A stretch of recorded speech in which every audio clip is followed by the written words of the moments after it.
The grandfather clock in Eleanor Ward's study struck midnight as Elijah stared at the legal document that would destroy everything he thought he knew about his life.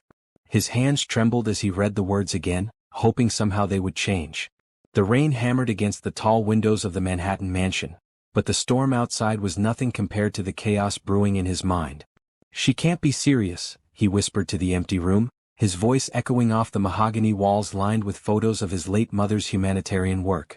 Eleanor Ward had been gone for 6 months, but her presence still filled every corner of this study where she had planned countless charity events and managed her foundation. The lawyer's words from earlier that evening rang in his ears like a death sentence. "Your mother's will contains a very specific clause regarding the Ward Foundation. You have exactly 9 days from today to conceive a child, or ownership of the foundation transfers to the state. 9 days. 9 days to create a life, or watch his mother's legacy crumble into government bureaucracy." Elijah loosened his tie and poured himself another glass of whiskey, his third since arriving home from the law office. At 32 he had built his own empire in real estate, but the Ward Foundation meant something different. It was his mother's heart and soul, her life's work helping underprivileged children around the world. She had poured 40 years of her life into building something that mattered, something that changed lives. And now she was asking him to do the impossible. He picked up the photograph on her desk, Eleanor Ward at the opening of a school in Kenya, surrounded by laughing children. Her smile was radiant, genuine. She had always told him that love was the foundation of everything worthwhile in life. "Money builds structures, Elijah, but love builds souls," she used to say. The irony wasn't lost on him. His mother, who had preached about love and connection, had created a clause that forced him into the most unromantic situation imaginable. Find a woman, get her pregnant, secure the inheritance. It sounded like a business transaction, not the creation of a human life. Elijah stood and walked to the window, watching the rain create rivers down the glass. The city sparkled below, millions of lights representing millions of people. Somewhere out there was a woman who would agree to his proposal, but how could he ask someone to bear his child under such circumstances? His phone buzzed with a text from his lawyer. "Remember, conception must occur within the 9-day window. Documentation will be required. Clock started at midnight tonight. Documentation." They wanted proof of intimacy, proof of conception attempts. His mother's final gift to him was turning his personal life into a legal proceeding. The study door creaked open softly, and Elijah turned to see Celine entering with a tea service. She had been the family's nanny and household manager for 5 years, a quiet presence who seemed to anticipate everyone's needs before they voiced them. At 28, she moved through the mansion like a gentle breeze, always there when needed but never intrusive. "I thought you might want some tea," she said in her soft voice, setting the tray on the coffee table. "And perhaps something to eat. You missed dinner." Elijah studied her face in the lamplight. Celine had beautiful features, high cheekbones, warm brown eyes, and skin the color of rich coffee. She wore her dark hair pulled back in a simple bun, and her modest gray dress revealed nothing of the figure beneath. In all the years she had worked for the family, he had barely noticed her as anything other than efficient help. "Thank you, Celine, but I'm not hungry." He turned back to the window, hoping she would leave him alone with his thoughts. But she lingered, and he could feel her presence behind him. "Mr. Ward, if I may ask, is everything all right? You seem troubled." He almost laughed at the understatement. Trouble didn't begin to cover his situation. "Just some legal matters regarding my mother's estate. Nothing you need to worry about." "Your mother was a remarkable woman," Celine said quietly. "She always said that every problem has a solution if you're willing to think outside conventional boundaries." Something in her tone made him turn around. Celine was looking at the photograph of his mother in Kenya, and there was something in her expression he had never seen before, a deep sadness mixed with admiration. "You knew her well?" he said, more statement than question. "She was kind to me when I had nowhere else to go. This position, it saved my life in more ways than one." Celine's voice carried a weight that surprised him. "She used to tell me that sometimes the most important decisions we make are the ones that seem impossible at first." Elijah felt a chill run down his spine. Did she know about the will? Had his mother confided in her? Eleanor had always been close to her household staff, treating them more like family than employees. "Celine, did my mother ever mention? Did she ever talk to you about her wishes for the foundation?"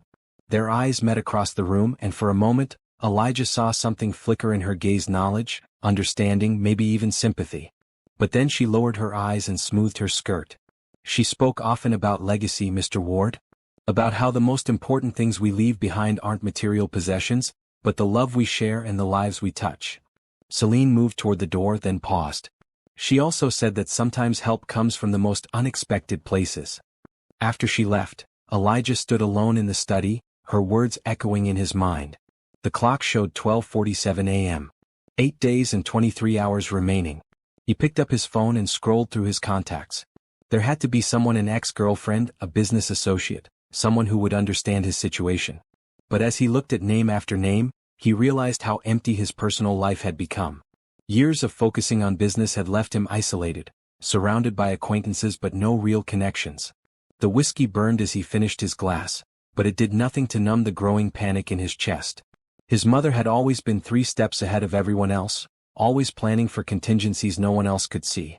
This clause wasn't random, it was deliberate, calculated, designed to force him into a situation he would never choose willingly. But why? What was she trying to accomplish? Elijah sank into his mother's leather chair and opened her personal journal, hoping to find some clue about her motivations. The entries from her final months were filled with concerns about his isolation, his focus on work over relationships, his inability to let anyone truly close. One entry from 3 months before her death made his breath catch. Elijah has built walls so high around his heart that he's forgotten how to let love in. The foundation needs more than a businessman, it needs someone who understands that charity begins with human connection. Perhaps desperate circumstances will finally force him to open his heart to the possibility of love. His mother hadn't just wanted him to father a child. She had wanted him to learn to love. The realization hit him like a physical blow. This wasn't about securing an heir or continuing a bloodline. This was Eleanor Ward's final lesson to her emotionally closed-off son.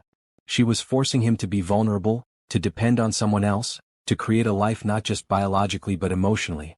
8 days and 22 hours to find not just a woman who would bear his child, but someone who could teach him what his mother had been trying to show him all along, that love was the foundation of everything worthwhile.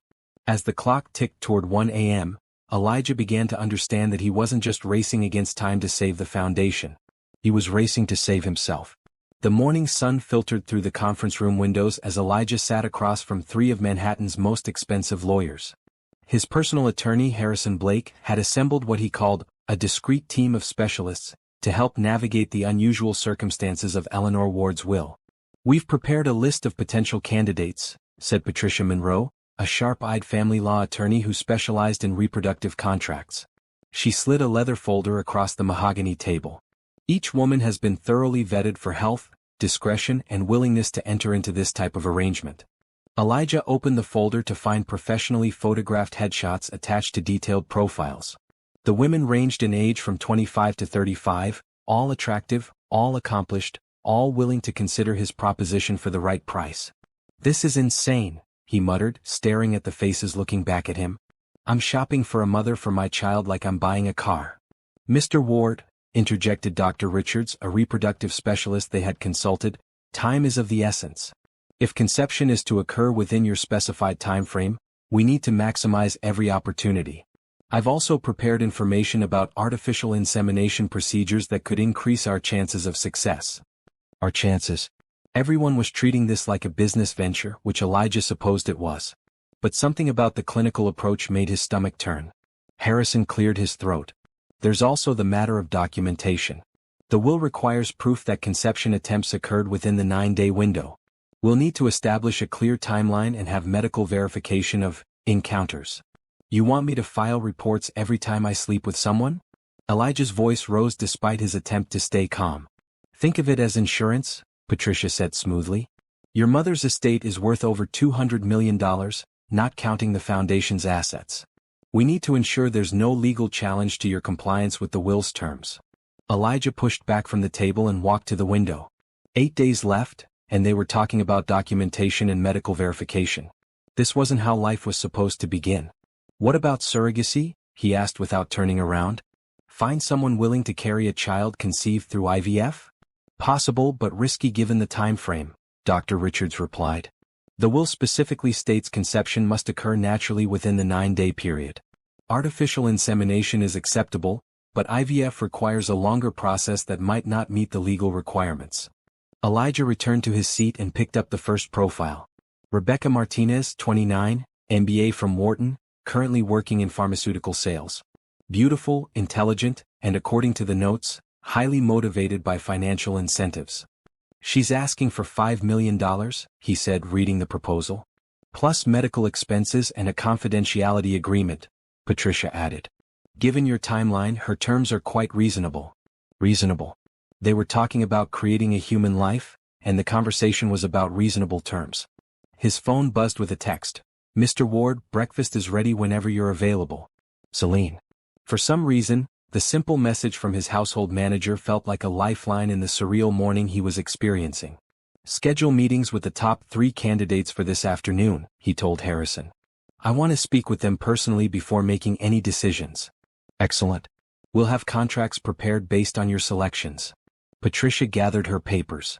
Remember, Mr. Ward, time is critical. Every day that passes reduces your chances of successful conception within the required time frame. After the lawyers left, Elijah sat alone in the conference room, staring at the profiles of women who were willing to bear his child for money. The whole situation felt wrong, but what choice did he have? His mother's foundation provided education for over 50,000 children worldwide, funded medical clinics in developing countries, and supported disaster relief efforts on every continent. He couldn't let that legacy die because of his personal discomfort with an unusual situation. He returned to the mansion to find Celine arranging fresh flowers in the main hallway. She looked up as he entered, and something in her expression made him pause. The meetings went well? She asked. As well as can be expected when you're trying to solve an impossible problem. He loosened his tie, suddenly exhausted despite the early hour. Your mother used to say that impossible problems often have simple solutions, but we're usually looking in the wrong direction. There it was again, that knowing tone in Celine's voice, as if she understood more about his situation than she should. Celine, how much do you know about my mother's will? She continued arranging the flowers, not meeting his eyes. I know that she loved you very much and wanted you to be happy. Everything else she did was in service of that goal. Even if it meant forcing me into an impossible situation? Sometimes people need to be pushed toward their own happiness. Celine finally looked at him, and he was struck again by the depth in her brown eyes. Your mother saw how lonely you had become. She worried that you were so focused on building walls around yourself that you were forgetting how to let people in. The comment hit too close to home. So you do know about the clause. I know that your mother's final wishes weren't meant to punish you, Mr. Ward. They were meant to save you. Before he could respond, Celine had gathered her flower clippings and disappeared toward the kitchen, leaving him standing alone in the hallway with more questions than answers. The afternoon interviews were a disaster. Rebecca Martinez was everything her profile promised: intelligent, attractive, and businesslike in her approach. She outlined her terms with the precision of a corporate negotiation, discussed the pregnancy timeline like a project schedule, and showed no emotion when describing how she would handle the child after birth. I'm not looking for ongoing involvement, she explained. Once I deliver a healthy baby, my obligations are complete. You'll have full custody and I'll have fulfilled my contract. The second candidate, Jennifer Walsh, was equally professional but slightly more personal in her approach. She asked about his expectations as a father and seemed genuinely interested in the foundation's work. But when she mentioned her plans to use the money to start her own business, Elijah realized she saw this as nothing more than a well-paying job. The third interview never happened. Dr. Amanda Foster canceled at the last minute, citing personal reservations about the arrangement. By evening, Elijah was back in his mother's study, staring at the same legal documents that had started this nightmare. 7 days remaining and he was no closer to a solution that felt right. Celine appeared with dinner on a tray, something she had never done before. Usually, meals were served in the dining room with formal place settings. Tonight, she brought comfort food, homemade soup, fresh bread, and tea. I thought you might prefer something simple tonight, she said, setting the tray on the coffee table.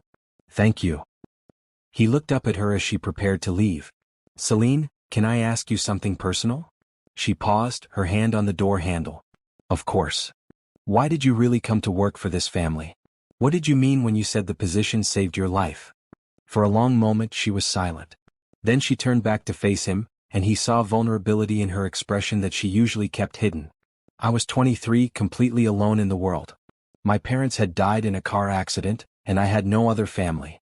I was working 3 jobs just to afford a tiny apartment, and I was failing at all of them because I was too grief-stricken to function properly. She sat down across from him, her composure cracking slightly. Your mother found me crying in the employment agency. She was there looking for a nanny, and I wasn't even qualified for the position. But she saw something in me that I couldn't see in myself. What did she see? Someone who understood loss. Someone who knew that family isn't always about blood, sometimes it's about the people who choose to love you when you need it most. Celine's voice grew soft. She gave me a home, Mr. Ward. More than that, she gave me purpose. Everything I am now, I owe to her kindness. Elijah felt something shift in his chest as he listened to her story. This quiet woman who had been part of his household for 5 years wasn't just an employee, she was someone his mother had rescued, someone who had become family. She never told me, he said. Your mother was private about her acts of kindness. She didn't help people for recognition, she did it because she believed everyone deserved a chance at happiness. Celine stood to leave, then turned back one more time. She believed that about you too, Mr. Ward. Whatever she's asking of you now, it's because she wanted you to find that happiness. After Celine left, Elijah sat in the quiet study thinking about her words. His mother hadn't just saved the nanny, she had seen potential in a broken young woman and given her the chance to rebuild her life. That was who Eleanor Ward had been. Someone who looked beyond surface appearances to see what was possible. Maybe that's what she was asking him to do now. Look beyond the obvious solutions to see what was really possible. 7 days left to find not just a woman who would bear his child, but someone who could help him understand what his mother had been trying to teach him all along. The answer might be closer than he thought. Celine closed the door to her small apartment above the mansion's garage and finally allowed herself to breathe. For 5 years, she had perfected the art of being invisible, of moving through the Ward household like a ghost who anticipated needs before they were spoken. But tonight, after her conversation with Elijah, she felt exposed, as if he had seen through the careful mask she wore. She prepared a simple cup of tea and sat by her window, looking down at the lights of the mansion. From here, she could see into Eleanor's study where Elijah still sat, surrounded by the legal documents that were tearing his world apart. The sight of his hunched shoulders and tired face made her heart ache in a way she had been fighting for years. Celine had been in love with Elijah Ward since her 2nd year working for the family, but she had buried those feelings so deep that sometimes she almost convinced herself they didn't exist. He was her employer, a billionaire who lived in a world she could never be part of. More importantly, he had never seen her as anything more than efficient help, a piece of furniture that occasionally spoke. But Eleanor had seen everything. Celine pulled out a wooden box from beneath her bed, one of the few possessions she had kept from her previous life. Inside were letters, dozens of them, all written in Eleanor Ward's elegant handwriting. The older woman had been more than an employer. She had been a mentor, a mother figure, and in her final months, a co-conspirator. She selected one letter, dated just 6 weeks before Eleanor's death. My dear Celine, I know you think I haven't noticed the way you look at my son, but a mother sees everything. I also see how he looks at you when he thinks no one is watching. There's something there, a recognition that he hasn't allowed himself to acknowledge. Elijah has spent so many years protecting himself from emotional pain that he's forgotten how to recognize love when it's standing right in front of him. He sees you as safe, reliable, invisible, but that's exactly why you might be the only person who can reach him. I've been thinking about my final wishes, and I realize that conventional approaches won't work with my stubborn son. He needs to be pushed into a situation where his usual defenses won't work, where he'll be forced to see what's been there all along. I'm going to ask something of you that may seem impossible, but I believe it's the key to both your happiness and his. When the time comes, and you'll know when that is, I need you to be brave enough to show him who you really are. Not the invisible nanny, not the perfect employee, but the woman who has loved him quietly for years. He's going to need you, Celine. More than he knows. With all my love, Eleanor. Celine folded the letter carefully, her hands trembling slightly. Eleanor had known. She had seen through every careful barrier Celine had constructed and had somehow crafted her final wishes around that knowledge. The will's clause wasn't random, it was surgical. Eleanor knew her son well enough to predict exactly how he would respond to an impossible deadline. He would panic, he would try conventional solutions, and when those failed, he would be desperate enough to consider alternatives he would never have contemplated otherwise. She thought back to the conversation she had overheard that morning between Elijah and his lawyers. The clinical way they discussed finding a woman to bear his child had made her feel sick. Those women saw opportunity, not love. They wanted money, not connection. They would give Elijah what he needed legally but nothing that he needed emotionally. Eleanor's voice echoed in her memory from a conversation they'd had just before her final hospital stay. Elijah thinks he's protecting himself by keeping everyone at arm's length, but he's really just starving his own heart. The foundation needs more than a caretaker, it needs someone who understands that charity begins with love. And Elijah needs more than an heir, he needs to learn that vulnerability isn't weakness. Celine pulled out another letter, this one shorter but more direct. Celine. If you're reading this, then my final wishes have set events in motion. I know what I'm asking of you seems impossible, but I've seen the woman you are beneath all that careful reserve. You have more courage than you know. My son is going to need saving not from external circumstances, but from himself. You're the only person who can do it, because you're the only person who has seen past his walls to the man underneath. Don't let fear stop you from claiming the happiness you both deserve. A soft knock at her door interrupted her thoughts. Celine quickly put the letters away and opened the door to find Mrs. Chin, the elderly cook who had worked for the Ward family for 15 years. I saw your light on, Mrs. Chin said, holding a plate of homemade cookies. Thought you might want some company. These are difficult days for everyone in this house.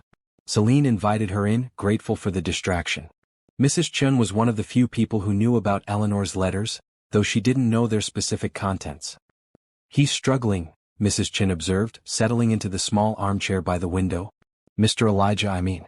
I've never seen him look so lost. The situation is complicated, Celine said carefully. Mrs. Eleanor always said complicated problems require simple solutions. Mrs. Chin gave her a knowing look. She also said that sometimes the answer is right in front of us, but we're too scared to see it. What do you mean? The older woman smiled gently. Child, I've been watching you watch that boy for 5 years. And I've seen him watch you back when he thinks no one is looking. Mrs. Eleanor saw it too, that's why she was always putting you two in situations where you had to work together. Celine felt her cheeks warm. I don't know what you're talking about. Remember last Christmas when she suddenly got too tired to oversee the foundation's holiday party and asked you to work with Mr. Elijah on the planning? Or when she claimed her arthritis was acting up and needed you to accompany him to that charity auction in the spring? Mrs. Chin chuckled. That woman was matchmaking from her deathbed, mark my words. The realization hit Celine like a physical blow. Eleanor hadn't just been creating opportunities for connection, she had been laying groundwork, building a foundation of shared experiences that would matter when the crisis came. She planned all of this, Celine whispered. Every detail, I'd guess.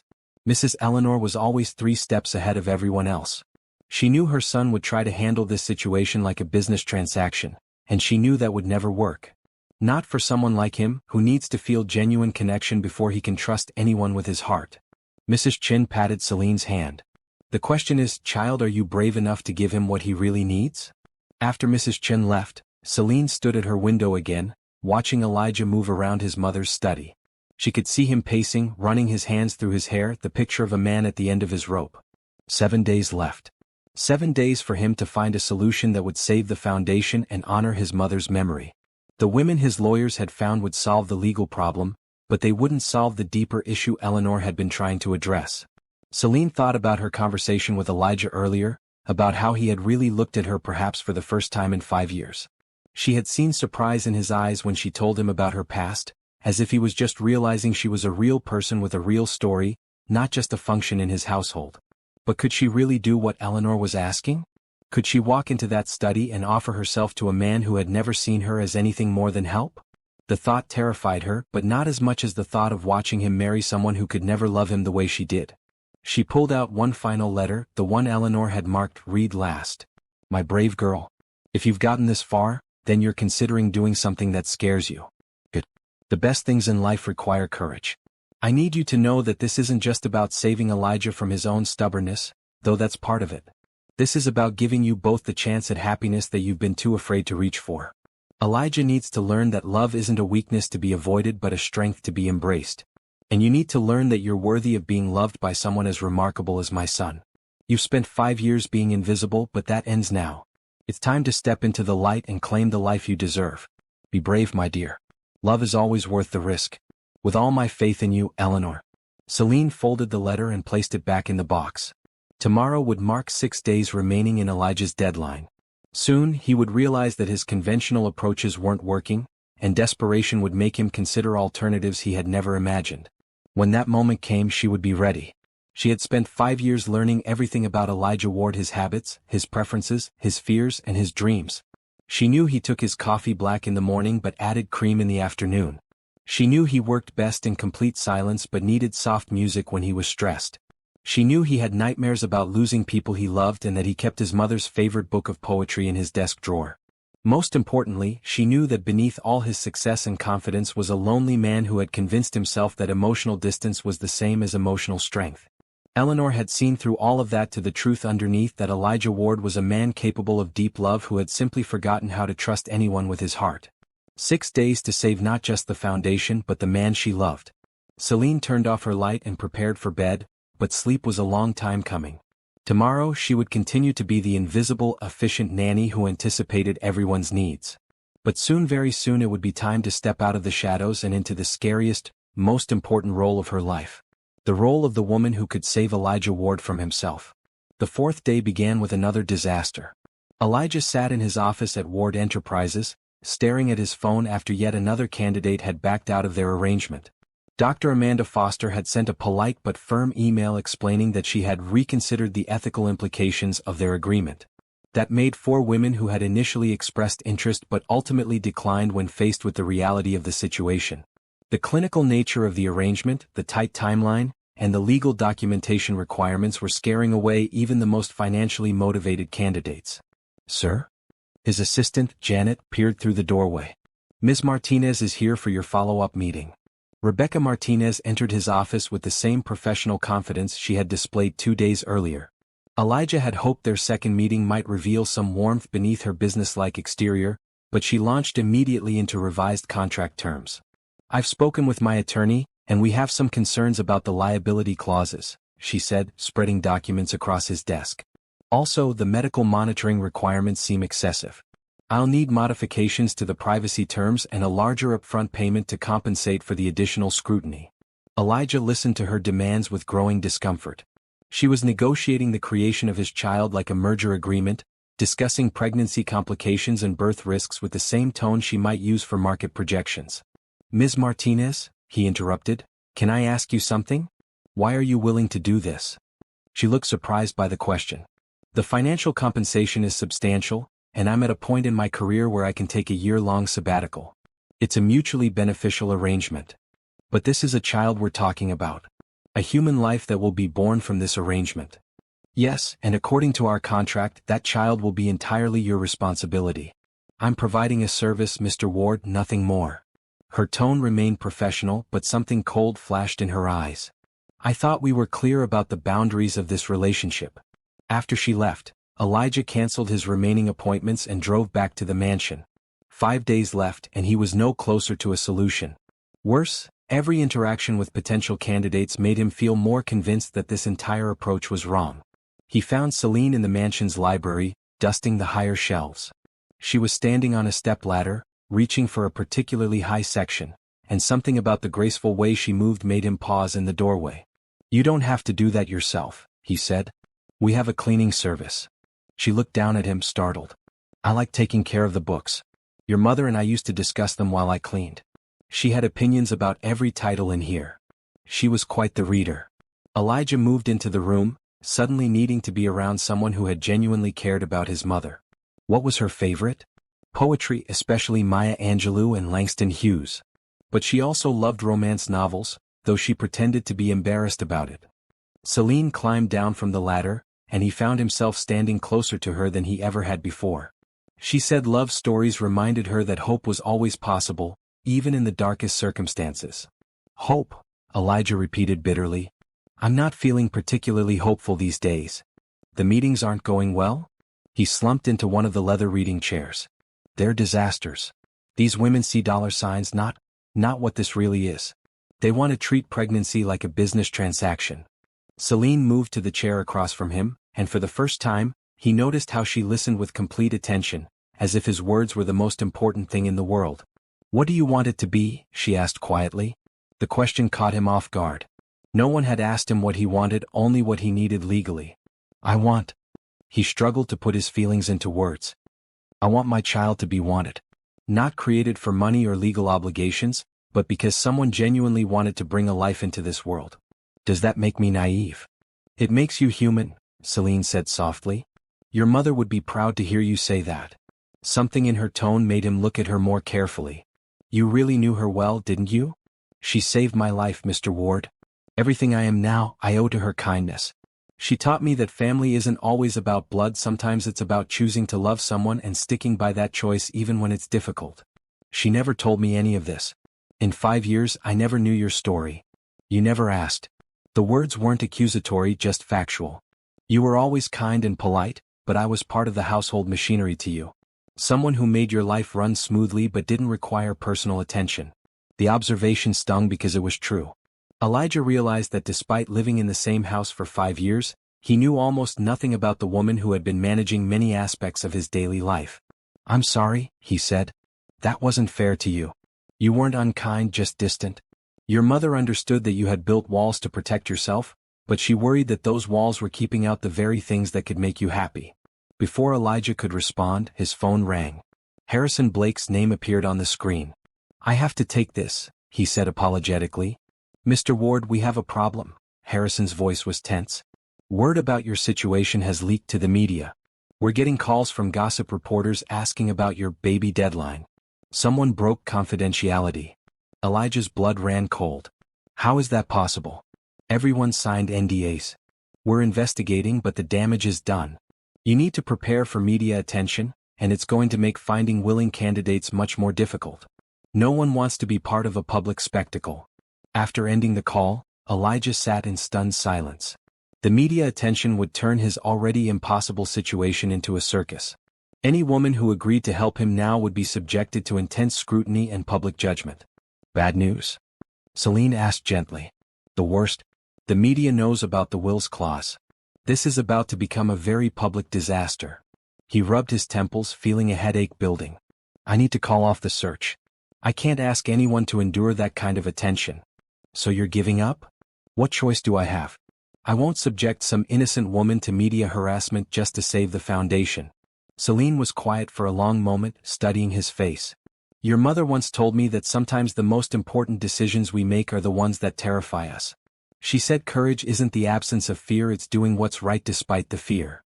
"What's that supposed to mean?" "It means maybe you've been looking for the wrong kind of woman. Someone who needs money might be scared off by media attention, but someone who genuinely cares about you and the foundation might be willing to face that challenge." Elijah looked at her sharply. "Are you suggesting I find someone who actually cares about me personally? Because I hate to break it to you, but my social life isn't exactly overflowing with candidates. Sometimes the people who care about us most are the ones we've overlooked." There was something in her tone, a weight to her words that made him study her face more carefully.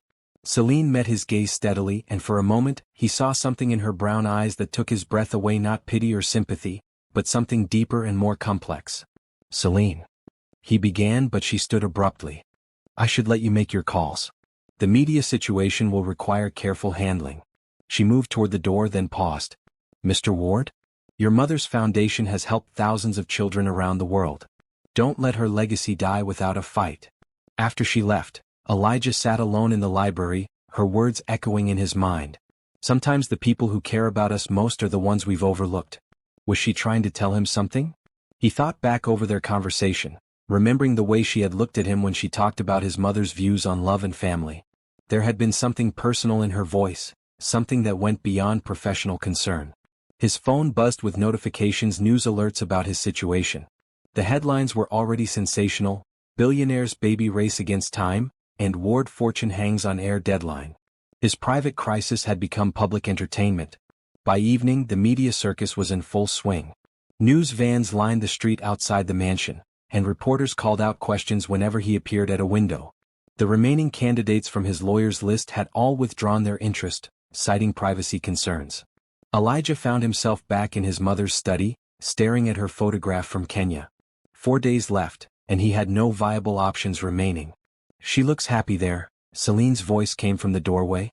She entered with a dinner tray, apparently untroubled by the media chaos outside. She was doing what she loved, helping children who had nothing.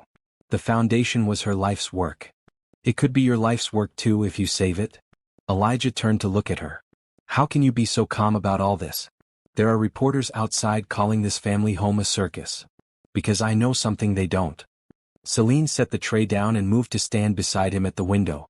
"I know that your mother didn't create this situation to torment you. She created it because she believed in your capacity to find a solution that no one else could see. What if she was wrong? What if I'm not capable of whatever she thought I could do? Then you wouldn't be here, fighting for her legacy despite impossible odds. You would have given up already. Celine's voice was gentle but firm. Your mother saw strength in you that you don't see in yourself.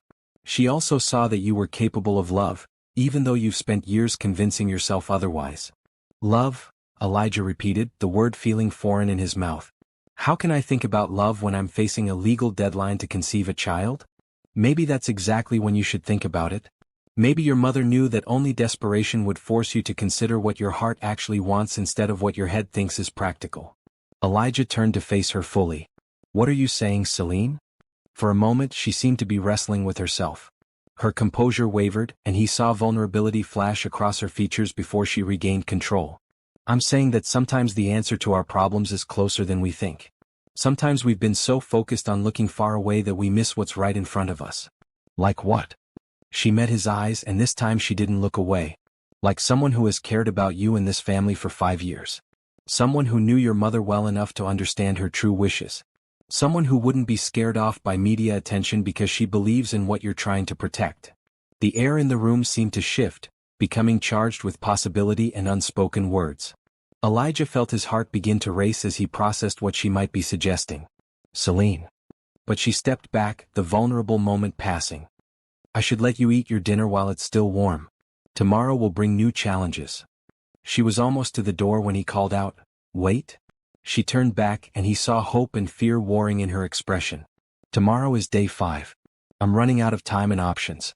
If you know something I don't, if you have any ideas about how to solve this situation, I need to hear them. Celine stood frozen in the doorway for a long moment.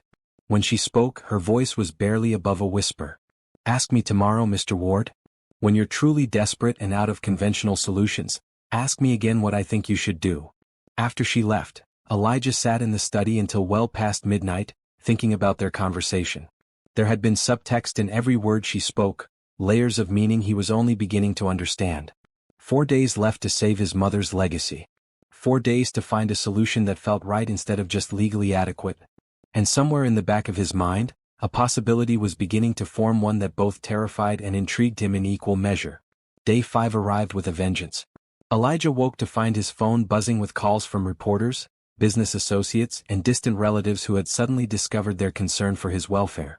The media frenzy had escalated overnight, with entertainment news shows picking up the story and turning his mother's final wishes into morning television drama. He stood at his bedroom window, watching news crews set up equipment on the sidewalk below. His private crisis had become a public spectacle, complete with expert commentary on inheritance law and speculation about his romantic life. His phone rang again. This time it was his business partner, Robert Chin. Elijah, this media circus is affecting our deals. The Singapore project investors are getting nervous about the negative publicity. You need to get this situation under control. I'm trying, Robert. Try harder. Or consider just walking away from the foundation. 200 million is a lot of money, but it's not worth destroying your reputation over. After hanging up, Elijah realized that even his closest business associates saw this as a financial calculation rather than a matter of honoring his mother's memory. No one understood what the foundation really meant to him. He made his way downstairs to find Celine calmly preparing breakfast in the kitchen, seemingly unaffected by the chaos outside. How are you so calm? He asked, pouring himself coffee with shaking hands. Because panic doesn't solve problems. Your mother taught me that during her final illness, when everything seems hopeless, that's when you need to think most clearly. 4 days left and I have no viable candidates. The media attention has scared everyone away. Even my lawyers are suggesting I should just accept defeat and walk away from the foundation. Celine turned from the stove to look at him. Is that what you want to do? Walk away? Of course not. But what choice do I have? I can't force someone to help me, and I won't ask anyone to endure this media nightmare. So you're giving up? I'm being realistic.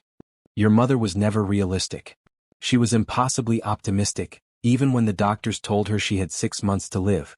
She spent those months planning for a future she wouldn't see, believing that love would find a way to make her dreams come true. Elijah slumped into a kitchen chair, exhaustion overwhelming him. I'm not her, Celine. I don't have her faith in impossible outcomes. Don't you? She moved to sit across from him at the small kitchen table. You've spent 4 days fighting for something that everyone else says is impossible. You've endured media harassment and public humiliation rather than walk away from your mother's legacy. That sounds like faith to me. That sounds like stupidity. Sometimes they're the same thing. Celine's voice was gentle. Your mother once told me that the most important things in life require us to look foolish in pursuit of them. Love, hope, faith, they all require us to risk everything for something that might not work out. Elijah looked at her across the small table. In the morning light streaming through the kitchen window, he noticed details about Celine that he had somehow missed in 5 years of living in the same house. The way she moved with quiet grace, the intelligence in her eyes, the compassion in her voice when she spoke about his mother. What would she want me to do? He asked quietly. She would want you to stop thinking like a businessman and start thinking like a man who's capable of love. She would want you to consider solutions that your head says are impossible but your heart knows are right. Like what? Celine met his eyes across the table. Like trusting someone who has already proven their loyalty to this family. Like considering that the answer to your problem might not be a stranger motivated by money, but someone who genuinely cares about you and your mother's legacy.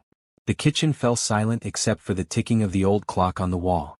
Elijah felt something shift between them, an acknowledgement of possibilities that had been unspoken for years. Celine. He began, but his phone rang again, shattering the moment. It was Harrison Blake, his lawyer, and the news was devastating. I'm sorry, Elijah, but I have to advise you to prepare for failure. The media attention has made this situation impossible. No reputable woman is going to risk her privacy and reputation for any amount of money. It's time to start discussing how to handle the transfer of the foundation's assets to the state. After ending the call, Elijah sat in stunned silence. His lawyer, the man paid to find solutions, was officially giving up. What did he say? Celine asked softly. He's advising me to surrender. Accept that I've lost and start preparing for the foundation to be dissolved. Elijah's voice was hollow. 4 days left and my own legal team is telling me it's hopeless. But you don't believe that. I don't know what I believe anymore. Celine stood and moved to the window, looking out at the media circus in front of the mansion. Your mother believed that sometimes we have to lose everything we think we want in order to find what we actually need. What's that supposed to mean? It means maybe this crisis isn't about finding just any woman to bear your child. Maybe it's about finding the right woman, someone who understands what you're really trying to protect and why it matters. Elijah joined her at the window. A reporter was doing a live broadcast from the sidewalk, gesturing dramatically toward the mansion while discussing his desperate search for a baby mama. This is humiliating, he said. Yes, it is. But humiliation can be liberating if you let it be. When you have nothing left to lose, you can finally risk everything for what really matters. And what really matters? Celine turned to face him, and he saw something in her expression that made his breath catch a depth of emotion that she had been hiding for years. Love, Mr. Ward. The kind of love your mother had for you when she created this impossible situation. The kind of love that's willing to sacrifice everything for someone else's happiness. The kind of love that sees potential for miracles even when everyone else sees only disaster. Do you think? He struggled to form the question. Do you think that kind of love still exists? I know it does. Her voice was barely above a whisper. I've seen it. I felt it. And I believe it's closer than you think. Before he could respond, she had gathered her things and left the kitchen, leaving him alone with thoughts that were both terrifying and exhilarating. The rest of the day passed in a blur of frustration and mounting desperation. 3 more potential candidates withdrew their interest after seeing the morning news coverage. His business meetings were disasters as partners expressed concern about his erratic behavior and the negative publicity affecting their ventures. By evening, Elijah was back in his mother's study, staring at the legal documents that had started this nightmare. 4 days had become 3 days, and he was no closer to a solution. He picked up his mother's journal again, reading her entries about his need to learn vulnerability and connection. One passage stood out. Elijah has convinced himself that emotional distance is strength, but it's really just fear dressed up as wisdom. He's surrounded by people who care about him, but he's trained himself not to see their feelings because acknowledging them would require him to examine his own. Sometimes I think the only way to save him from his own isolation is to create a situation where all his usual defenses become useless. A soft knock interrupted his thoughts. Celine entered with tea as she had every evening for 5 years. You look tired, she observed, setting the tray on the coffee table. I'm tired. Tired of fighting for something that might be impossible. Tired of feeling like I'm failing my mother's memory. You're not failing her. You're learning something she desperately wanted to teach you. What's that? That love requires courage. That the most important things in life can't be achieved through business negotiations or legal contracts. They require us to be vulnerable, to trust someone else with our deepest needs and fears. Elijah looked at her standing in the lamplight, and suddenly saw her not as the invisible household manager but as a woman who had been part of his life for 5 years. A woman who had listened to his mother's dreams and fears, who had been trusted with family secrets, who had remained loyal through every crisis. A woman who was beautiful, intelligent, and caring everything he would want in someone to share his life with, if he had been brave enough to see what was right in front of him. "Celine," he said quietly, "what you said this morning about the answer being closer than I think?" She met his eyes, and he saw hope and fear warring in her expression. "Yes. Were you talking about yourself?" The question hung in the air between them, heavy with 5 years of unspoken possibilities. Celine's composure finally cracked, and he saw tears gathering in her eyes. "I've been in love with you for 3 years, she whispered. "But you never saw me as anything more than help. I convinced myself that was enough being close to you, being part of your family's life, even if I could never be part of your heart." Elijah felt the world shift around him. "Celine. Your mother knew. She saw how I looked at you and she saw how you looked at me when you thought no one was watching. She told me once that sometimes people need to be pushed toward their own happiness because they're too afraid to reach for it themselves. You think that's what she was doing? Engineering this crisis to bring us together? I think she knew that you would never consider me as long as you had conventional options. But when desperation forced you to look beyond the obvious solutions." Celine wiped her eyes with the back of her hand. "I think she hoped you might finally see what had been there all along." Elijah stood and moved toward her, his heart racing. "Why didn't you ever say anything?" "Because you're Elijah Ward and I'm just the nanny. Because I was afraid you would fire me or pity me or worst of all, try to let me down gently." She looked up at him through her tears. "Because I would rather love you silently for the rest of my life than risk losing even the small part of your world that I was allowed to inhabit." He reached out and touched her face, wiping away a tear with his thumb. The simple contact sent electricity through both of them. "You're not just the nanny," he said softly. "You're the woman who has been taking care of my family for 5 years. You're the person my mother trusted with her deepest thoughts. You're someone who stayed loyal when everything fell apart and offered comfort when I needed it most. And now," she whispered, "now I'm wondering how I could have been so blind for so long. And I'm wondering if you meant what you said about being willing to help me save the foundation." Celine took a shaky breath. "Are you asking me what I think you're asking me? I'm asking if you would consider, if we could." He struggled to find the right words. "I'm asking if you would help me honor my mother's memory by becoming the mother of my child." The words hung between them, full of possibility and terror. "There's something you need to know," Celine said quietly. "Something that would matter for what you're asking." "What?" She met his eyes with a mixture of vulnerability and courage. "I'm a virgin, Mr. Ward. I've never been with anyone because I've been waiting for someone who could love me the way I deserve to be loved. I've been waiting for you." Elijah felt his heart stop and restart. This woman who had been invisible to him for 5 years had been waiting, hoping, loving him from a distance while he remained oblivious to the gift being offered. "Celine," he said, his voice rough with emotion. "If we do this, if you help me save the foundation, I need you to know that it wouldn't just be about meeting a legal requirement. It would be about starting something real between us. Something that matters." "I know," she whispered. "That's what I've been hoping for all along." 3 days left to save his mother's legacy. 3 days to explore a connection that had been building for years without him realizing it. 3 days to discover if love really could conquer impossible odds. The morning of day 8 arrived with an unusual quiet. The media circus outside had diminished slightly, as if even the reporters were running out of ways to sensationalize his situation. Elijah had spent a sleepless night thinking about his conversation with Celine, replaying every word, every look, every moment of revelation. 2 days left. 48 hours to find a solution that had seemed impossible until yesterday evening. He found Celine in the mansion's small chapel, a room his mother had used for meditation and quiet reflection. She was sitting in one of the simple wooden pews, her head bowed, and something about the peaceful scene made him pause in the doorway. "I hope I'm not intruding," he said quietly. She looked up and he saw that she had been crying. "Your mother used to come here when she needed to make difficult decisions.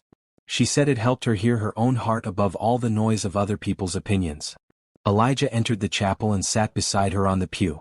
The morning light filtered through stained glass windows, casting colored patterns across the floor. Did you sleep at all? He asked. Not much. I kept thinking about everything that's changed between us in just one conversation. She turned to face him. I keep wondering if I made a terrible mistake by telling you the truth. Why would it be a mistake? Because now everything is different. I can't go back to being invisible and you can't unsee what I've shown you. If you decide this arrangement isn't what you want, I don't know how we continue living in the same house. Elijah studied her face in the soft chapel light. Without her usual composed mask, Celine looked younger, more vulnerable, but also somehow stronger, as if telling the truth had freed something in her that had been constrained for years. I've been thinking about that too, he said. About how everything has changed. But not because I regret what you told me, because I regret how long it took me to see what was right in front of me. What do you mean? I mean that somewhere in the back of my mind I think I always knew you were special. There were moments over the years when I would catch myself watching you, wondering about your thoughts, noticing things about you that I told myself weren't important. He paused, gathering courage for honesty. I think I trained myself not to see you clearly because part of me recognized that you could be dangerous to the walls I had built around my heart. Celine's breath caught. Dangerous how? Because you see me. Not the billionaire, not the successful businessman, not the Ward family heir, just me. The man who gets lonely and scared and doesn't always know what he's doing. He reached for her hand and she didn't pull away. That's terrifying for someone who has spent years hiding behind roles and expectations. I fell in love with the man, not the roles, she said softly. I fell in love with someone who reads poetry when he thinks no one is looking, who calls his elderly neighbor every week to check on her health, who stayed by his mother's bedside every night during her final illness even though the doctor said she couldn't hear him. How did you know about Mrs. Rodriguez? Because I answer the phone when she calls to thank you for the grocery deliveries you arrange. Because I see the cards she sends that you keep in your desk drawer. Because for 5 years I've been watching you be kind when you thought no one was paying attention. Elijah felt something crack open in his chest, a wall he had been maintaining for so long that he had forgotten it was there. Celine, if we do this, if you help me meet the terms of my mother's will, I need you to understand what it would mean. Tell me. It would mean that in 2 days, we would be intimately connected in the most profound way possible. It would mean creating a life together, becoming parents together, building something that neither of us could walk away from. He squeezed her hand. It would mean trusting each other completely. I've been trusting you with my heart for 3 years, she said. This would just be making it official. But there's more. The media attention, the public scrutiny, the fact that everyone will assume you're just another woman who wanted my money. Are you prepared for that? Celine was quiet for a long moment, considering his words. Your mother once told me that the things worth fighting for are rarely easy to obtain. She said that if you want something precious, you have to be willing to endure whatever comes with it. Even public humiliation? Even having reporters question your motives and dignity? Even that. She turned to face him fully. Because I know the truth and you know the truth, and that's what matters. Let them think what they want to think. Elijah felt a surge of admiration for her courage. This quiet woman who had spent years in the background was willing to step into the harshest spotlight imaginable for his sake. There's something else we need to discuss, he said carefully. You told me last night that you've never been with anyone. Celine blushed but didn't look away. Is that a problem? It's not a problem, but it makes this more complicated. Your first time should be special, meaningful, with someone who loves you, not part of a desperate attempt to meet a legal deadline. But it would be with someone who's learning to love me, she said quietly. And someone I've loved for years. That sounds pretty meaningful to me. Celine. He struggled to find the right words. I don't want you to do this just to save the foundation. That's not fair to you. I'm not doing it just for the foundation. I'm doing it because I love you, and because I believe your mother was right. This crisis was designed to push us towards something we were both too afraid to reach for on our own. What if it doesn't work? What if we can't conceive in the remaining time? Then we'll have tried and we'll face whatever comes next together. But what if it does work? What if we create something beautiful out of this impossible situation? Elijah looked at her sitting beside him in the quiet chapel, offering herself not just physically but emotionally, willing to risk everything for love and hope. He thought about his mother's words about courage and vulnerability, about the foundation of love that supported all meaningful endeavors. If we do this, he said slowly, I want you to know that it won't be just about meeting the terms of the will. It will be about us building something real together, a relationship, a family, a future. That's what I want too. And I want your first time to be as beautiful as possible, given the circumstances. Not rushed or clinical, but meaningful. Celine smiled, and he saw joy mixed with nervousness in her expression. I trust you to make it right. There's one more thing. Elijah hesitated, then decided she deserved complete honesty. If you get pregnant, if we meet the terms of the will, you need to know that I won't just want you as the mother of my child. I'll want you as my partner in every sense. This arrangement would be the beginning of our life together, not just a temporary solution to a legal problem. Are you asking me to marry you? I'm asking if you would be willing to build a real relationship with me, starting with the most intimate trust possible and growing from there. Marriage, partnership, whatever we decide feels right as we learn to be together. Celine stood and moved to the stained glass window, her silhouette outlined in colored light. For 5 years, I've dreamed of having this conversation with you. I used to imagine what it would be like if you saw me, really saw me, and wanted me in your life. And now I'm terrified and excited and grateful all at the same time. She turned back to him. Yes, Elijah. Yes to all of it. To helping you save the foundation, to becoming the mother of your child, to building a real relationship together. Yes to taking the biggest leap of faith either of us has ever taken. Elijah stood and moved to her, taking her hands in his. Are you sure? Once we cross this line, there's no going back to the way things were. I don't want to go back. I want to go forward, with you, toward whatever future we can build together. He leaned down and kissed her forehead gently, a benediction and a promise. Then we'll do this. Together. Together, she agreed. 2 days left to save his mother's legacy and discover whether love really could triumph over impossible circumstances. 2 days to find out if Eleanor Ward's final gamble would pay off in ways none of them had imagined. As they left the chapel together, Elijah felt something he hadn't experienced in years. Hope mixed with genuine affection for someone who saw him clearly and chose to love him anyway. The countdown continued, but now he wasn't facing it alone. The afternoon sun streamed through the windows of Eleanor's study as Elijah and Celine sat across from each other, discussing the most important agreement of their lives. The legal documents from his lawyers lay forgotten on the desk. This conversation was about something far more significant than contracts and clauses. We should talk about expectations, Elijah said, though his voice carried none of the businesslike tone he usually used for negotiations. About what we both want from this arrangement. Celine tucked her legs under her in the leather chair, a gesture so natural and comfortable that it struck him how she belonged in this room, in this house, in his life. What do you want? I want you to feel safe with me. I want your first time to be as beautiful as I can make it, not something you endure for the sake of the foundation. He paused, studying her face. I want you to know that whatever happens between us physically, it will be about more than just meeting a deadline. What else will it be about? It will be about us finally acknowledging what's been building between us for years. It will be about starting something real, something that could last beyond any legal requirements. Celine smiled softly. I like that. But I have expectations too. Tell me. I don't want you to treat me like I'm fragile or doing you a favor.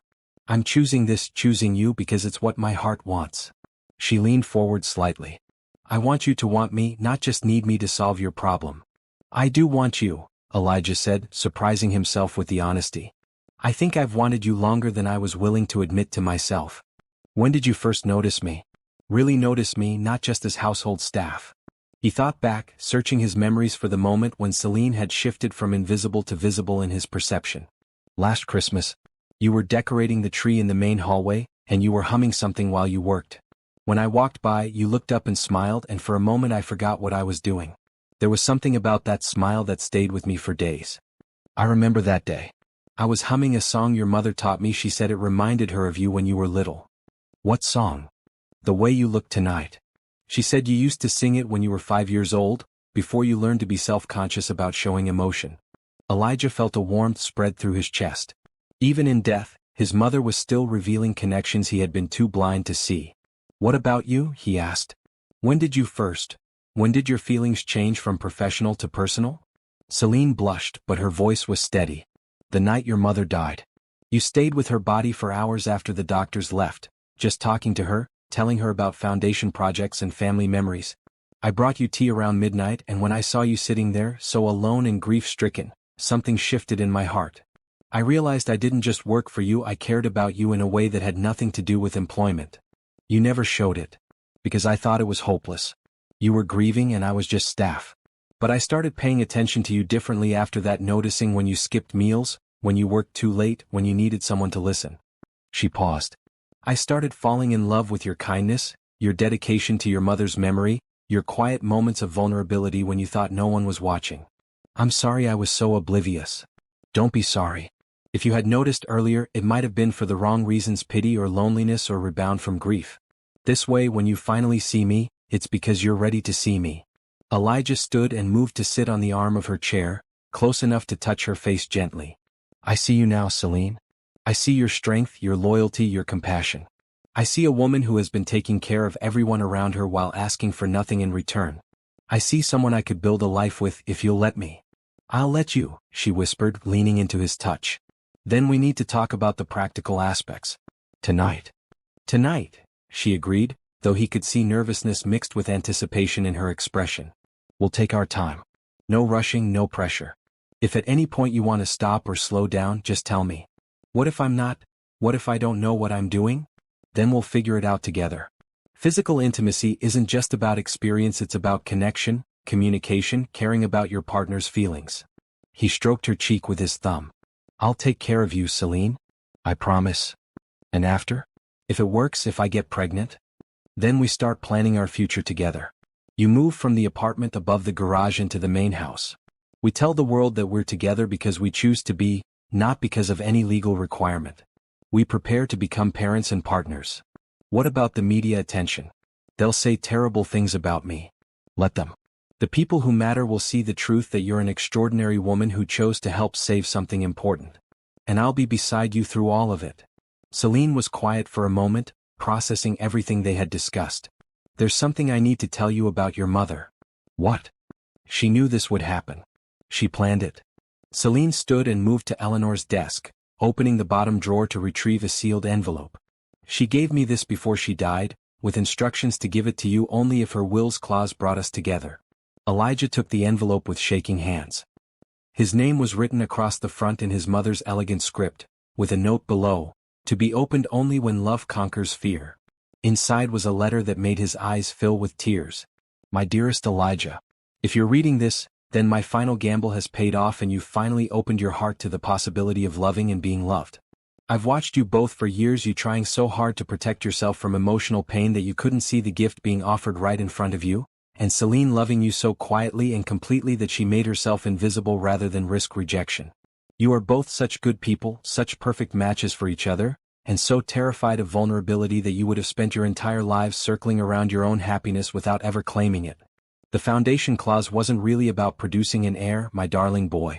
It was about forcing you to be desperate enough to consider what your heart actually wanted instead of what your head thought was safe. I knew that when faced with losing everything that mattered to you, you would finally be willing to risk everything for love. Celine is not just a wonderful woman who deserves to be loved, she is your woman, the one who has been waiting patiently for you to be ready to see her. She knows your heart better than you know it yourself. She will be an extraordinary mother and an even more extraordinary partner if you have the courage to claim the happiness being offered to you. Don't waste time with guilt or regret about how long it took you to get here. Just be grateful that love has finally found a way to break down the walls you built around your heart. The foundation was always meant to be yours, but only when you learned that its true mission, spreading love and hope, begins with letting love into your own life. Be happy, my dear son. Be brave enough to love and be loved without reservation. That's all I ever wanted for you. With all my love and faith in your future. Mother. P.S. The ring I always wore on my right hand is in the safe behind my portrait. It was my mother's engagement ring, saved for the woman who would become your wife. I believe Celine will treasure it as much as I did. Elijah's hands were shaking as he finished reading. He looked up at Celine, who was watching him with tears in her eyes. She orchestrated all of this, he said, his voice thick with emotion. Every detail. She knew you would try conventional solutions first. She knew they would fail because your heart wasn't in them. She knew that only desperation would make you consider me as more than just household staff. And you knew? All this time, you knew what she was planning? Not the specifics, but she told me to be ready. She said that when you finally saw me clearly, I needed to be brave enough to show you who I really was instead of hiding behind my role as the invisible nanny. Elijah stood and went to his mother's portrait on the wall. Behind it, just as she had said, was a small safe. Inside was a simple but elegant diamond ring that had belonged to 3 generations of Ward women. He returned to Celine and knelt beside her chair, holding the ring in his palm. I'm not proposing yet, he said softly.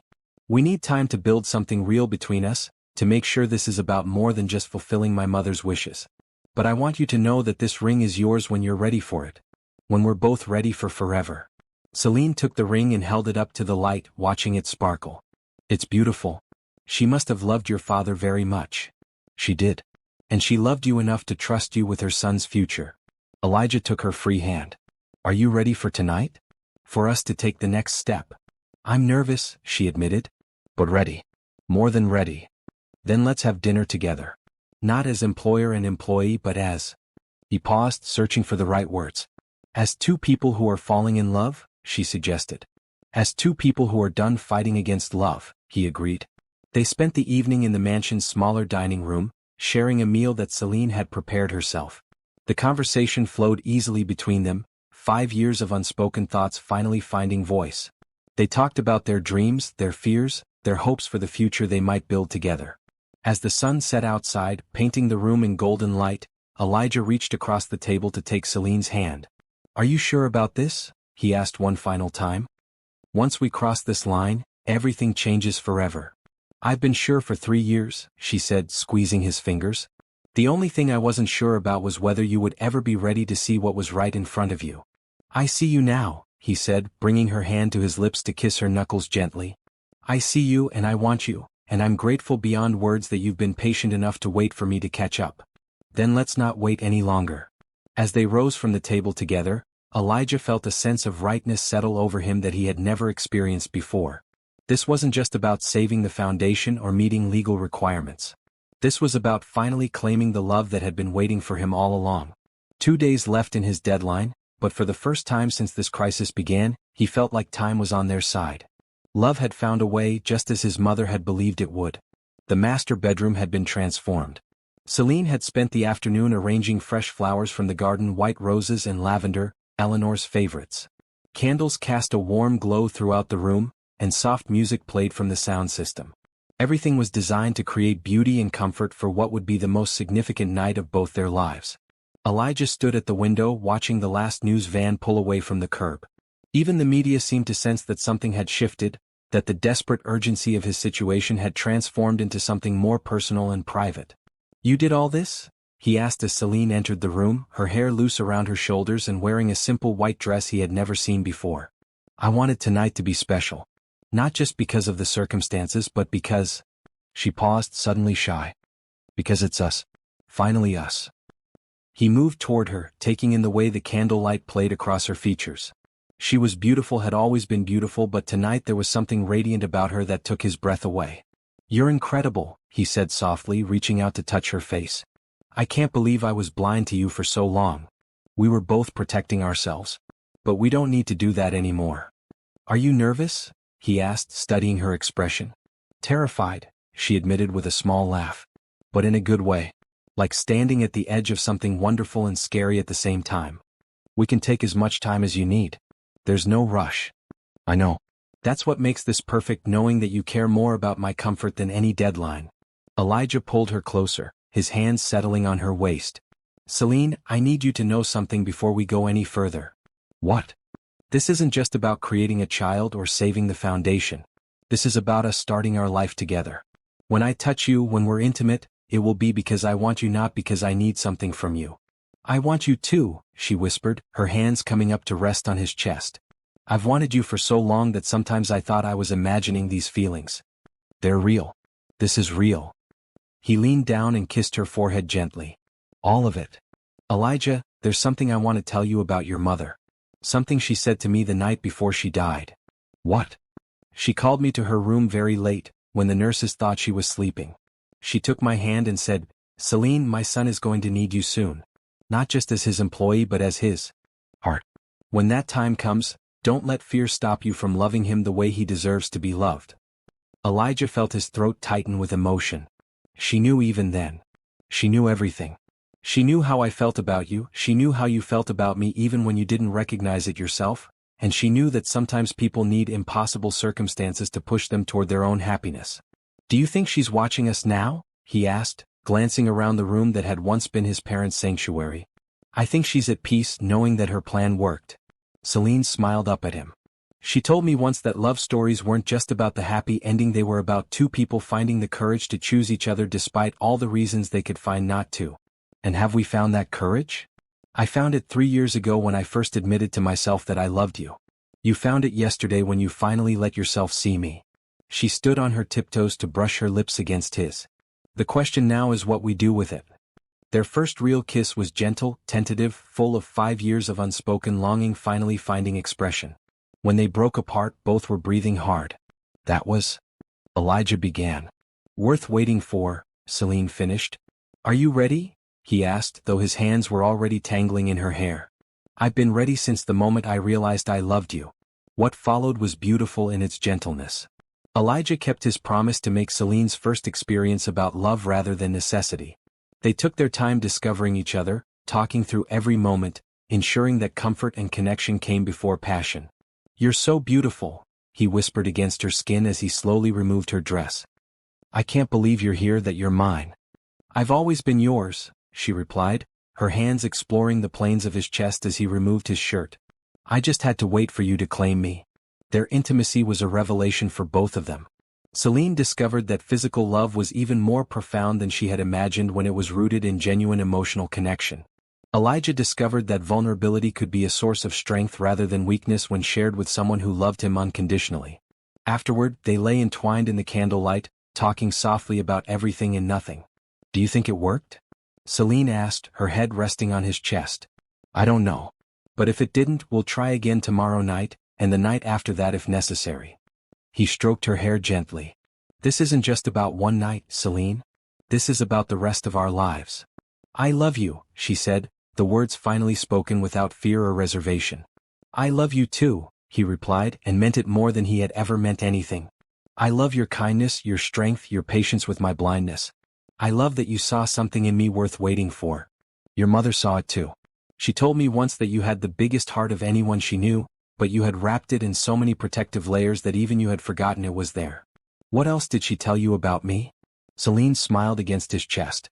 She said you used to rescue injured birds when you were little, and that you cried when you watched sad movies, and that you gave away half your allowance to homeless people you met on the street. I haven't done any of those things in years. Because you taught yourself to be hard to survive in business. But the soft heart is still there. I see it in how you fought to save her foundation, in how gentle you were with me tonight, in how you worry about Mrs. Rodriguez next door. You make me want to be the man I used to be. The man my mother raised me to be. You never stopped being that man. You just hid him so well that even you couldn't find him anymore. They talked until dawn, sharing stories from their childhoods, dreams for their future, fears about becoming parents. By the time the sun rose over Manhattan, they had become not just lovers but true partners in every sense of the word. One more day, Elijah said as morning light filled the room. Are you worried? Strangely, no. Whether we met the legal requirements last night or not, we've started something that matters more than any inheritance. He turned to face her fully.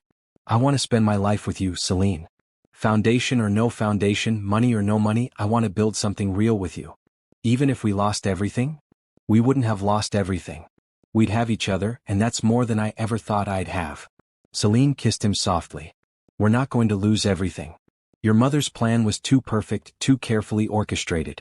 She knew exactly what she was doing. You sound very confident. Because I know something you don't know yet.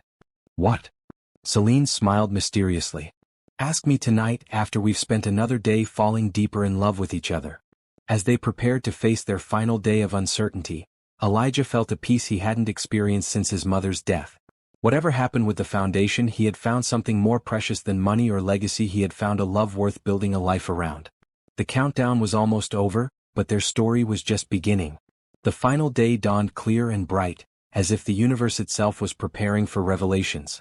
Elijah woke with Celine in his arms, her dark hair spread across his chest, and for the first time in months felt completely at peace. Whatever happened in the next 24 hours, he had already won the most important prize. Good morning, Celine murmured against his skin, her lips brushing his collarbone. The best morning of my life, he replied, tightening his arms around her. Even with all the uncertainty about today? Especially because of it.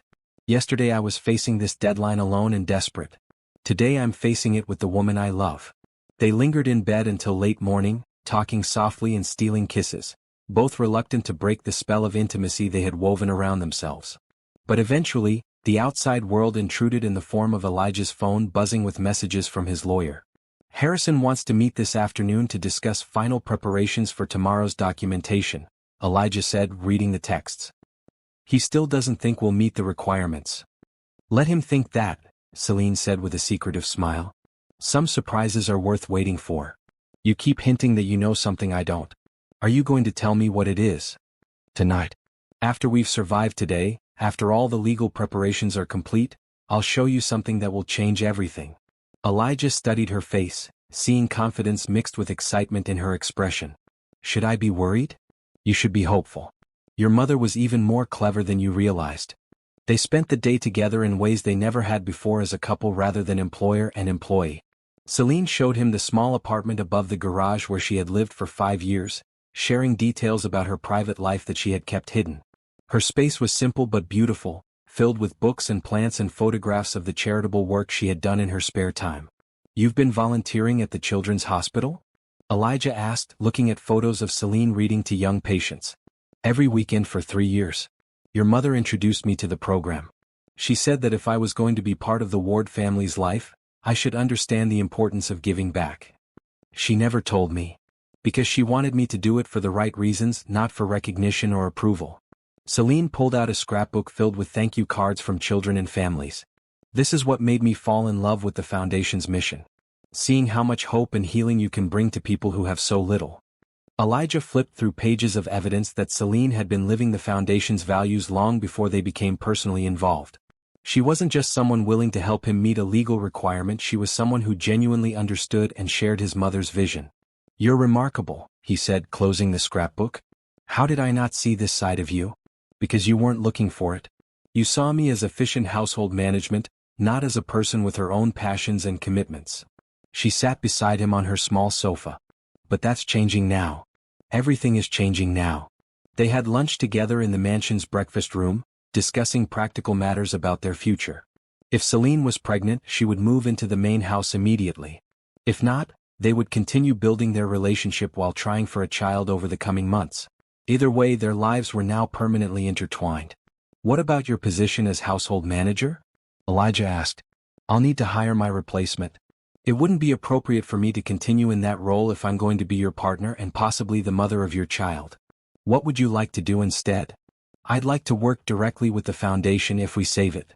Your mother always said I had a natural understanding of the mission, and I've been learning about nonprofit management in my spare time." Another revelation. "You've been preparing for this possibility?" "Your mother suggested I take some courses just in case opportunities arose. She said education was never wasted, even if you couldn't see how you'd use it at the time." The afternoon meeting with Harrison Blake was tense. The lawyer reviewed documentation requirements and expressed grave doubts about their chances of satisfying the will's terms. "Even if conception occurred last night, we won't know for certain for several weeks. The court will require medical confirmation of pregnancy, and timing will be crucial to prove it happened within the specified window." "We understand the requirements," Elijah said, his hand finding Celine's under the conference table. "I have to ask, are you both prepared for the possibility that this arrangement won't work? That the Foundation will transfer to state control despite your efforts?" "We're prepared for whatever happens," Celine said calmly. "Some things are more important than legal outcomes."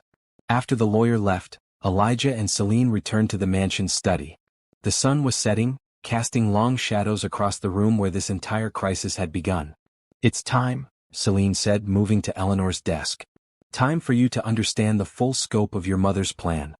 She opened the locked bottom drawer. Somehow she had the key and pulled out a thick folder labeled, "For Elijah," and Celine opened together. Inside were dozens of documents. Medical records, legal papers, financial statements, and a letter in Eleanor's handwriting dated just 1 week before her death. "What is all this?"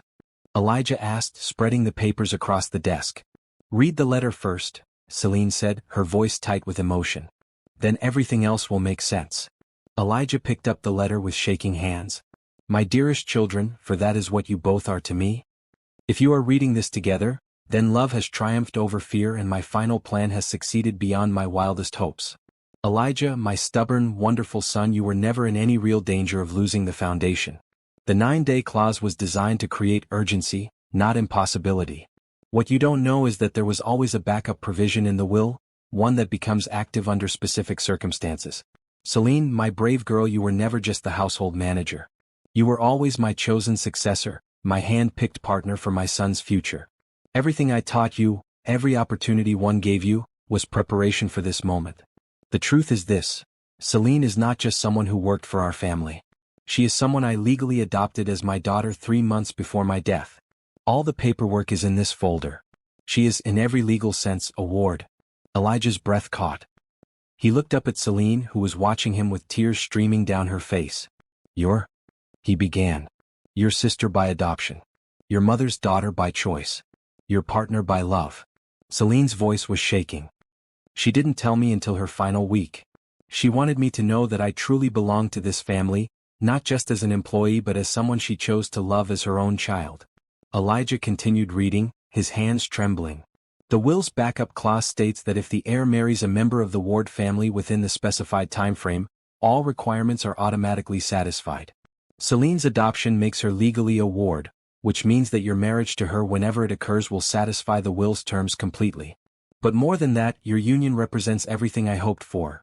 Love conquering fear, family being about choice rather than blood, and the foundation being passed to two people who truly understand its mission. The 9-day clause was never about finding just anyone to bear your child, my darling son. It was about forcing you to be desperate enough to see what was right in front of you. A woman who loves you completely, who shares your values, who will be an extraordinary mother and an even more extraordinary wife. Celine, you have been my daughter in every way that matters for years. Now you can be my daughter legally and my son's wife by choice. Take care of each other, build something beautiful together, and never doubt that this was always meant to be. You were both so afraid of reaching for happiness that you needed impossible circumstances to push you toward your own heart's desires. I regret nothing about creating those circumstances because they led you to each other. The foundation is yours together. Run it with love, grow it with wisdom, and remember that its greatest mission is to prove that family is built on love rather than law. Welcome to your new life together. With all my love and blessings. Eleanor Ward, mother to you both. Elijah set down the letter and stared at Celine in amazement. You're my mother's daughter. You're my sister. By adoption and choice, not by blood. Which means... She pulled out a marriage license from the folder, already filled out and waiting for their signatures. Which means that if we sign this, if we choose to make our commitment official, all of your mother's requirements are immediately satisfied. She planned everything. Every single detail. Down to having the license pre-approved and ready for filing. She even arranged for a judge to be available tonight if we wanted to make it official immediately. Celine laughed through her tears. She was so confident that her plan would work. Elijah pulled Celine into his arms, spinning her around the study as the full implications hit him. We don't have to wait. We don't have to worry about timing or conception or medical documentation. We can save the foundation tonight just by choosing each other. Is that what you want? She asked as he set her down. To marry me? Not because of the foundation but because you want to build a life together. I want to marry you because I love you. I want to marry you because you're the most extraordinary woman I've ever met. I want to marry you because my mother was right. You're perfect for me in every way that matters. And I want to marry you because I've been waiting my whole life for someone who could love me the way you do. Celine picked up the marriage license. Should we call the judge? Yes. Let's make this official. Let's start our life together tonight. As Elijah reached for his phone to call the judge, he felt his mother's presence in the room one final time, not sad or ghostly, but warm and approving. Eleanor Ward had orchestrated the most elaborate, loving conspiracy in history, and it had worked perfectly. Love had found a way, just as she had always believed it would. The judge arrived at precisely 8 o'clock in the evening, accompanied by 2 witnesses from his office. Judge Patricia Williams was a longtime friend of Eleanor Ward's who had been part of the conspiracy from the beginning, waiting for this moment with the patience of someone who believed in happy endings. Mrs. Ward spoke to me about this possibility months ago, she explained as she prepared the ceremony in the mansion's main parlor. She was quite certain that love would triumph over stubbornness, given the right circumstances. Elijah and Celine stood together in front of the fireplace, dressed simply but elegantly. Celine wore a cream-colored dress that had belonged to Eleanor, discovered in the closet with a note, "For my daughter on her wedding day." Elijah wore his father's wedding cufflinks, passed down through 3 generations of Ward men. "Before we begin," Judge Williams said, "I want you both to understand that this ceremony is taking place because of love, not legal necessity. The adoption papers make Celine legally a ward, which means your marriage satisfies the will's requirements regardless of timing. You're choosing each other freely. We understand, Elijah said, taking Celine's hands in his. This is about us, not about inheritance or obligations. Then let's make it official. The ceremony was simple but profound. They had written their own vows, speaking from the heart about the journey that had brought them to this moment. Celine, Elijah began, his voice steady despite the emotion in his eyes, 5 years ago, you came into this house as a stranger who needed help. You became the person who held our family together during its darkest moments. You were invisible to me for too long, but you were never unimportant. You were learning to love me before I knew I needed to be loved. You were waiting for me to be ready to see what was right in front of me. I promise to never take your love for granted again. I promise to build a life with you that honors everything my mother believed about the power of choosing family. I promise to love you not just as my wife, but as my partner in everything that matters. Elijah, Celine replied, tears streaming down her face, I fell in love with your kindness when you thought no one was watching. I fell in love with your dedication to your mother's memory, your quiet moments of vulnerability, your capacity for goodness even when the world demanded hardness from you. I've spent 3 years loving you silently, and I want to spend the rest of my life loving you openly. I promise to be your partner in saving the foundation and building something beautiful together.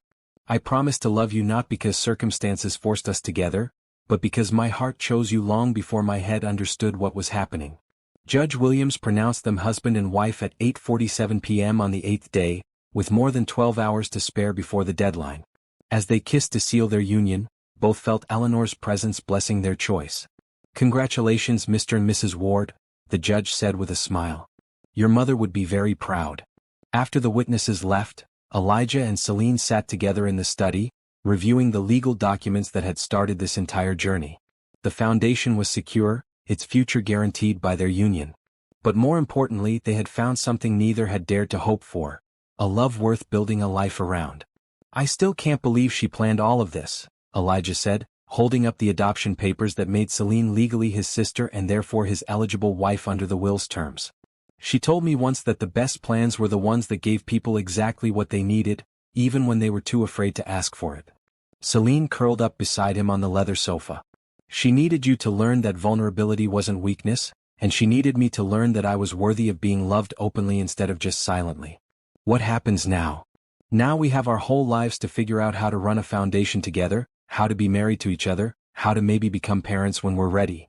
She smiled up at him. Now we get to find out what happily ever after actually looks like.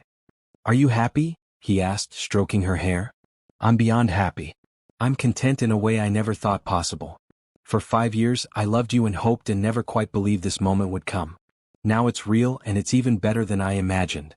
Even with all the media attention we'll face? Even with everyone assuming you married me for money? Let them assume what they want. We know the truth that I married you because I've been in love with you since before you ever saw me as more than household staff. That you married me because you finally recognized what your mother saw years ago. Celine kissed his jaw softly. The people who matter will see the truth. The rest don't matter. The next morning brought a media frenzy unlike anything they had experienced before. News of their surprise marriage dominated headlines, with reporters speculating about the circumstances and timing. But Elijah and Celine faced it together, presenting a united front that spoke of genuine affection rather than business arrangement. The timing seems very convenient, one reporter called out during an impromptu press conference outside the mansion. Love doesn't follow convenient timelines, Elijah replied, his arm around Celine's waist. My wife and I have known each other for 5 years. Our relationship developed naturally over time, and we chose to formalize it now because we were ready to build a future together. What about the foundation? Was this marriage motivated by inheritance concerns? The foundation was saved because 2 people who share its values chose to commit to each other and to the mission my mother built, Celine answered calmly. We'll continue her work together because we both believe in helping children and families who need support. Mrs. Ward, how do you respond to critics who suggest you took advantage of a grieving man's desperation? Celine's composure never wavered. I'd respond that anyone who knew Eleanor Ward would understand that she was far too clever to let her life's work fall into the wrong hands. She chose me to be part of this family long before any legal deadlines became relevant. I'm honored to continue her legacy alongside my husband. The questions continued, But their answers remained consistent. They were two people who had found love and chosen to build something meaningful together. The legal requirements of the will were satisfied, but more importantly, they had found something worth protecting beyond any inheritance. 3 months later, Celine discovered she was pregnant conceived, the doctors confirmed on their wedding night. The news brought joy that had nothing to do with legal obligations and everything to do with the new life they were creating together. "Your mother would be thrilled," Celine said as they sat in the nursery they were preparing, her hand resting on her growing belly. "She probably planned this too," Elijah replied, his hand covering hers. "Somewhere in that folder of documents, there's probably a note about optimal conception timing. Would you mind if she did? I'd be grateful. Everything she planned brought us together and gave us this." He leaned over to kiss Celine's forehead. "Our child will grow up knowing they were wanted, planned for, hoped for by 3 generations of people who believed in the power of love. What should we name the baby? If it's a girl, Eleanor. After the woman who made all of this possible. And if it's a boy? Hope," Celine suggested. "Because that's what your mother gave us, hope that love could triumph over any obstacle." The Ward Foundation flourished under their joint leadership. Elijah's business acumen combined with Celine's understanding of the mission created an organization that was both financially sound and deeply effective. They expanded programs for disadvantaged children, opened new medical clinics in developing countries, and created educational opportunities that changed thousands of lives. But their greatest success was personal. They had learned to love openly, to trust completely, and to build a family based on choice rather than obligation. Eleanor Ward's final gamble had paid off in ways she could never have imagined, not just saving the foundation, but creating a love story that would inspire everyone who heard it. 5 years after their wedding, as they watched their daughter Eleanor take her first steps in the mansion's main hallway, Celine found a final letter from her adopted mother, hidden in a book of poetry on the nursery shelf. "My dear children, if you're reading this, then you've discovered that the greatest inheritance I could leave you wasn't money or property, but the knowledge that love is always worth fighting for. You have built something beautiful together, a marriage based on genuine affection, a family chosen with intention, a foundation that will outlast us all because it's rooted in love rather than just duty. Thank you for proving that my faith in you was justified. Thank you for choosing each other despite all the reasons you could have found not to. Thank you for showing the world that the best love stories are the ones where people save each other. Live fully. Love completely. Build something beautiful together. Your proud mother, Eleanor." As they read the letter together, watching their daughter play in the sunlight streaming through the windows, Elijah and Celine understood that they hadn't just inherited a foundation, they had inherited a legacy of love that would continue for generations to come. Eleanor Ward's final wish had come true. Her son had learned to open his heart, her chosen daughter had claimed the happiness she deserved, and love had indeed conquered every obstacle placed in its path. The countdown was over, but their love story would continue forever. I hope this story touched your heart as much as it touched mine while writing it. Love has a way of finding us when we least expect it, often in the people who have been right beside us all along. What did you think of Eleanor's elaborate plan to bring Elijah and Celine together? Have you ever had someone in your life who saw your potential before you saw it yourself? Do you believe that sometimes we need desperate circumstances to push us toward our own happiness? I'd love to hear your thoughts about this journey from blindness to love, and whether you think Eleanor was right to orchestrate such an elaborate scheme for her son's happiness. Share your thoughts in the comments below.